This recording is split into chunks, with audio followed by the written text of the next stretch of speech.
Hello and welcome back to the Stronghold. I'm the Magi, and for years now, I have been telling everyone who would listen that value drafting is the best way to grow your collection from a budget perspective. But I really hadn't done much to back up that assessment or go beyond it. So today we're going to start changing that and start taking our value drafting to the next level. So stay tuned. But before we get into all that, I am super excited at the prospect of getting to 500 subs because that is going to allow me to do a lot of really cool community building stuff for y'all over on EtherHub. So take just a moment, do all those YouTube things to support the channel, and I won't have to be awkward about it. Now, what were we talking about? Oh yeah, right. Before we get deeply nerdy, you might want to grab yourself a tasty beverage. And if you don't know what I'm talking about when I say value draft strategy, you probably want to go over to my basics playlist and make sure you check out Quick Draft Value Strategy. It's going to give you the basic ideas of how your pick orders allow you to maximize your card value in every single quick draft that you do. But before you do any quick drafting at all for a particular set, you want to make sure you're taking full advantage of the jump-in packs. And don't worry, I've got videos on that too, the mathematics behind it, as well as tier lists. And once you're done with jump-in, then you want to do roughly 9 quick drafts. Where does that number come from? How do you manage your budget? Don't worry, I've got a video coming on that very soon too. There's a lot of videos around here that are pretty useful. But of course, those are all other videos. Right here, right now, we are here to talk about my 5 years of results as a free-to-play player on Arena, or a mostly free-to-play player, and that time spent crafting and utilizing these strategies in comparison to a theoretical pay-to-win account. So here we go. So let's start this conversation by taking a look at the 2021 sets, that being Zendikar, Kaldheim, Strixhaven, and Adventures in the Forgotten Realms, aka all the sets that just recently rotated into Historic at the time of this recording. As you can see, I've got nearly 100% of the commons and uncommons. That is one of the big goals of value drafting, is to make sure that in the future you're not spending your hard-earned wild cards in Historic to get commons and uncommons that you could have gotten through drafting.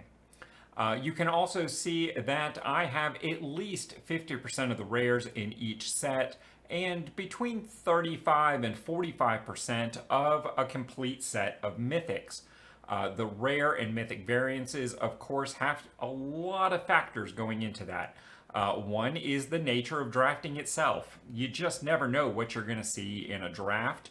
There's also issues of variance within ICRs, or individual card rewards, in events like Midweek Magic and also the Mastery Pass. It's a great way to get mythics, but you just never know what you're going to get.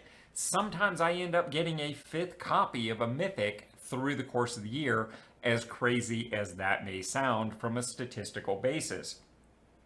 All in all, though, as you can see, I average right around 80% completion on each of these sets.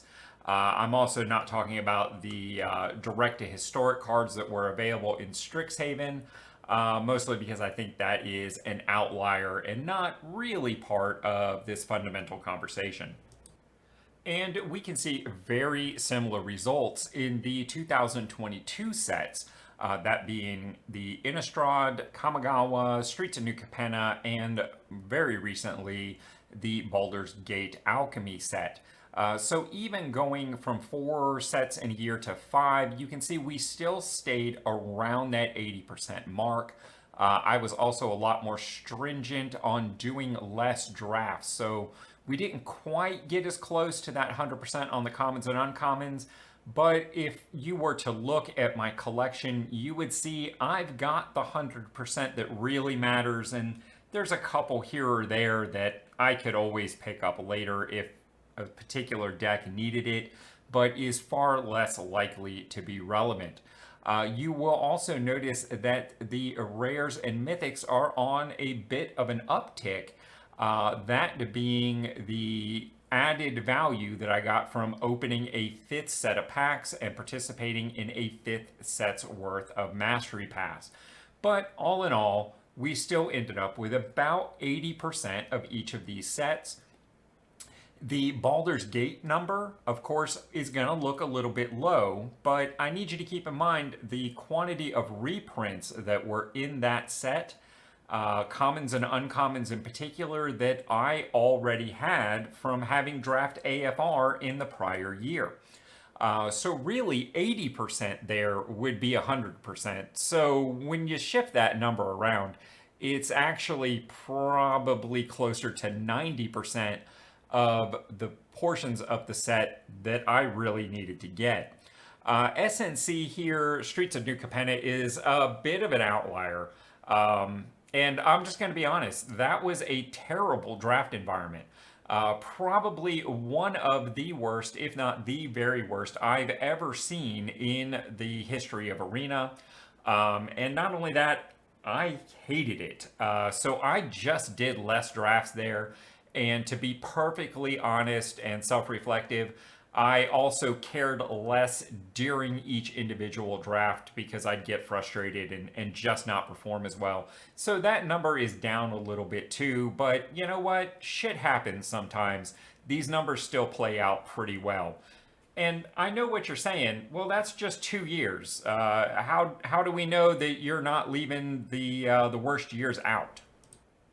Well, the truth is, you would be right, because I am cutting out the worst years there. I really personally didn't start keying into the overwhelming power of value drafting until somewhere around War of the Spark, or what was the Ravnica set before that? Allegiances or Alliances or whatever. You guys know what I'm talking about.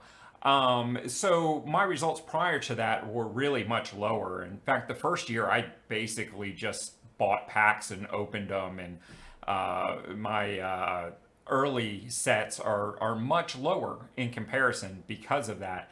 But again, I think that illustrates the power of this conversation, and less about trying to hide the facts of this conversation. In fact, when you look at my total data for the set, I'm at 77, almost 78% of the unique cards and about 59% of the total set progress. So given the fact that I spent my first, I don't know, 2.5 years on Arena doing it wrong, I'm really not that far behind here. As you can see, a lot of that is weighted towards commons and uncommons, but I'm still running about 36% of a complete set of rares and about 23% of a complete set of mythics. And don't forget, Value Pass didn't exist for a long time. So the odds of getting a mythic in those first couple years were, well, pretty astounding. You can see from the color breakdown, I'm not achieving this by ignoring a color. I will be the first to admit, I play a little less black than I do the other colors, and that's reflected here. But you can also see that it's not like I never draft black or I never get a black ICR, rare, or mythic. It pretty much all shakes out to within about one standard deviation. All in all, I have spent a grand total of $35 US on this game since its inception. Tax notwithstanding there. But given the fact that we lost a year because historic wasn't always a thing and some other factors here, I'm just going to do the most conservative thing and round that to $9 per year for the remainder of this conversation. Just as a matter of putting it on the record, my budget for all of last play year was $0. I didn't spend a single penny on the game. And unless Arena changes their marketing strategy or starts offering better value packages, my budget for this coming year that just started is also $0. So the question then is, how does this data compare to someone who exclusively buys or open packs, or maybe does some kind of hybrid option between the two? Not so long ago, another YouTuber did all the grueling mathematics to figure out how much it would cost if you were to just buy and open packs for the year in order to get a complete collection out of every set. And while he's Canadian and all of his data was in Canadian dollars, at the time, if you were to convert this to US currency, that's about $3,000. And of course, I don't know where you're watching this or how much Magic cost you, but that gives us some relative scale to discuss. It's also worth noting that these calculations were made when there was just 4 sets a year released on Arena, and now it looks like the trend is going to be 5. So between that and some very conservative inflation estimates, you could easily be talking $3,800 US per year to simply buy and open packs. Of course, for the basis of this conversation, I'm going to keep that to about $3,000 just to be on the conservative side. Hello Good Game also was kind enough to reveal that at the time he had approximately a 93% complete of each unique card, as well as about 86% of the total collection. So he's obviously got more of a collection than I do, but then the question becomes, how much more? Because I know this individual does buy a lot of packs on pre-order, and I know this because I see the videos on his channel where he opens hundreds, literally, of packs on opening day, first day of the new sets. So he is obviously spending a great deal more money than I am, although I'm sure he's probably not spending $3,000 US per year. He's probably somewhere in between and getting some sort of hybrid value there. So let's take a look at how these different numbers compare to my personal results here on Arena. I'd also like to take a brief pause and just say that paying to play a game is just a different choice than the one that I'm making. It doesn't make someone an inferior player or in any way bad. They're just making a different choice, and that's okay because there's a lot of different ways to enjoy almost any activity. And if you're smelling a lot of if on this data, well, you'd be right. You can definitely talk about sample sizes and comparative bias and all sorts of things here, as well as statistical relevance. And I won't bore you with all that.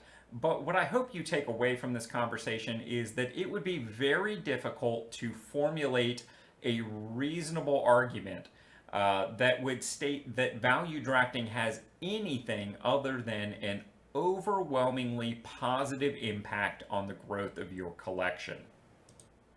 And of course, let's be real, this entire 15-minute video was a wind-up to get you to watch tomorrow's video on better value drafting, where I'm going to discuss techniques and strategies to help you go beyond card value in your drafts. We're going to be looking at techniques and strategies to build better decks inside of your value draft, get higher win percentages, as well as the higher levels of rewards that go along with it.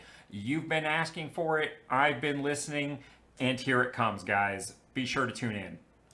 And with all that having been said, don't forget, smash that like button like Ronnie J would. And no matter where in the world you are watching this from, I hope you have a magical day. And until next time, I'll see you in the arena.